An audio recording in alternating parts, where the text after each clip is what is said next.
பொழிகிற இரண்டாம் நாளில் விழும் துளியில் மாசில்லை. இது ஒரு வகை இரண்டாம் பிறவி, வாழ்வில் இனிமேல் குறையில்லை.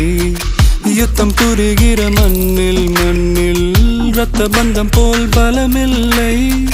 வா எழுந்திடு, வாழ் சுழற்றிடு, வான் கிழித்திடு, பயமில்லை.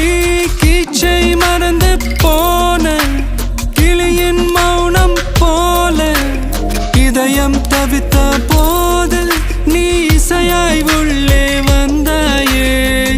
உறவெல்லாம் ஒன்றாக, விழியெல்லாம் தேனாக, இருளெல்லாம் தூளாக, பறவை கூட்டில் வெண்மீன் பூக்க